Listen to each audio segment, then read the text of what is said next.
Daniel parked the car on the gravel driveway, looking at the old house he had inherited from his father. It stood isolated, surrounded by a vast garden, almost a small forest that seemed to have swallowed the property over the years. The trees around were twisted, their shadows stretching as the afternoon light faded, and the flowers grew in a wild manner, as if no one had tended to them for a long time. It was a place heavy with the weight of old memories. After his father's death, Daniel decided he needed a fresh start, and the house in the countryside seemed like the perfect opportunity. Even with the complicated relationship he had with his father, he knew returning to that place meant confronting the past. As he got out of the car, he took a deep breath, the cold, damp air filling his lungs. The silence there was absolute, except for the soft whisper of the wind through the leaves.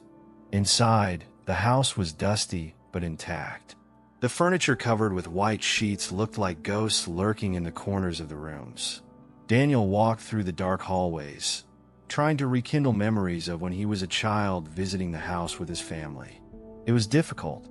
Time seemed to have erased everything, except for the feeling of something unfinished between him and his father. When he finally stopped in front of the window overlooking the garden, he felt a chill. The garden, with its trees and flowers, was denser and more mysterious than he remembered. And, even without understanding why, something deep in his mind disturbed him about that place. In the first few days, Daniel tried to settle into the house and the garden that seemed to always lurk just outside the window. During the day, he cleaned the rooms, dusted the furniture, and organized some boxes left by his father. At night, however, the heavy silence of the house and the isolation began to weigh more on his mind. One afternoon, while walking through the garden to distract himself, something caught his attention. The sound of soft whispers, as if the wind were speaking directly to him. He stopped, trying to understand where it was coming from, but the wind was gentle, barely stirring the leaves of the trees. He looked around. The shadows of the trees moved with the breeze, but the whisper remained. Daniel shook his head, trying to push away the feeling of discomfort. It must just be the wind, he told himself, hurrying back to the house. Still, the sensation of being watched lingered, as if the invisible eyes of the trees followed him as he moved away. That night, the wind seemed stronger, beating against the windows and making the trees sway in an almost threatening manner. Daniel tossed and turned in bed, unable to sleep. The sound of whispers echoed in his mind. Even without a clear explanation, he knew there was something in that garden, something he wasn't ready to confront. The days grew heavier for Daniel.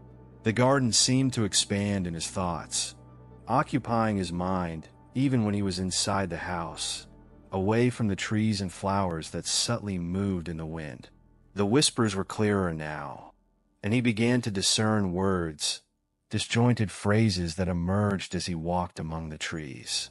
One afternoon, while rummaging through some boxes in his father's former office, Daniel found a journal. It was an old notebook, its pages yellowed with age. His father's name was written on the first page, and he hesitated before opening it.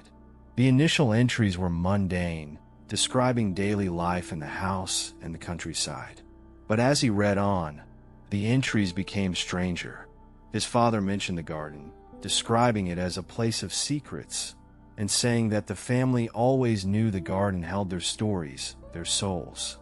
A chill ran down Daniel's spine. Stories? Souls? What was his father trying to say? The tone of the entries shifted ominously, with descriptions of endless nights, voices coming from among the trees, and the feeling that something was growing there, something that was waiting. I couldn't tell him. Read the last line Daniel read before closing the journal, his heart racing. Night fell, and Daniel decided to investigate the garden. With a flashlight in hand, he walked to the center of the property, where he discovered something he hadn't noticed before: a circle of moss-covered stones, almost hidden by the vegetation.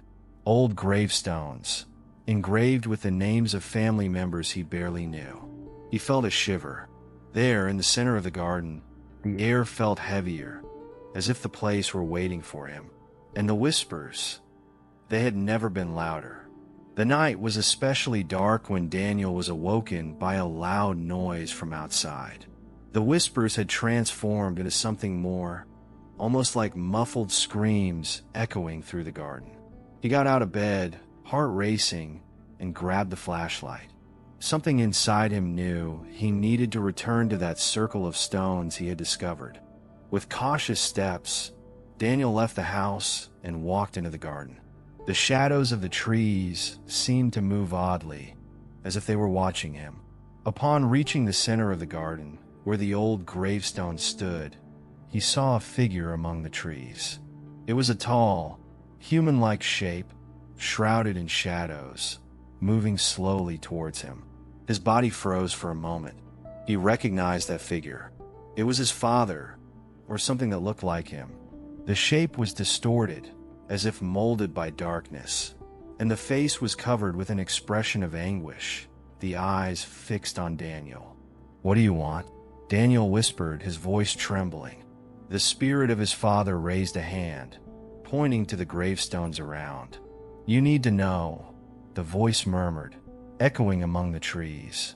The words were unclear, but Daniel felt their weight. His father was trapped there, between the world of the living and the dead, carrying regrets and secrets he had never shared. Suddenly, the spirit lunged, the shadows around it stretching toward Daniel, trying to pull him to the ground. It was as if the garden wanted to imprison him too, so he could share the same fate as the other members of his family. Daniel struggled to break free, panic overwhelming his senses. He realized that his father's spirit and the shadows around him were not just haunting the place. They were trying to keep him there, a prisoner of the dark secrets of the family. Daniel fought against the invisible force trying to drag him down. The shadows seemed to come alive, wrapping around his legs, pulling him toward the moss-covered gravestones. His father's face, still distorted and shadowy, floated in front of him, his eyes filled with despair and pain. It was then that Daniel understood what was happening. The garden, the gravestones, the whispers, all were connected to his family's secrets. Generations of regret and guilt had trapped those souls there, including his father's. Daniel needed to do something to break this dark cycle that was ensnaring him as well. Remembering the journal he had found, he raced back to the house, the shadows still trying to reach him. Bursting into the office, he grabbed the journal and the object his father had mentioned in the notes, a family heirloom that he had found among the stored belongings. His father had written that the amulet symbolized the curse that hung over their lineage, an object that should have been destroyed but never was. With the amulet in hand, Daniel returned to the garden, his heart racing. He knew what he needed to do. Standing in the center of the circle of gravestones, he raised the amulet and, with all his strength, threw it to the ground, shattering it into pieces. The moment the amulet broke, the shadows recoiled. The air around him changed, as if a great pressure had been lifted. The spirit of his father, once distorted, began to slowly disappear, its features softening. Daniel heard one last whisper, gentler this time. "Thank you." The trees ceased their movement, and the garden, which had once seemed alive with malicious intentions, was finally silent. The souls had been freed, and Daniel felt a weight lift from his shoulders. But as he looked around, he realized that, although the garden was quiet now, he was completely alone. The house, the countryside, everything around him was empty. He had broken the curse, but the emotional toll of confronting his family's secrets would haunt him for a long time to come.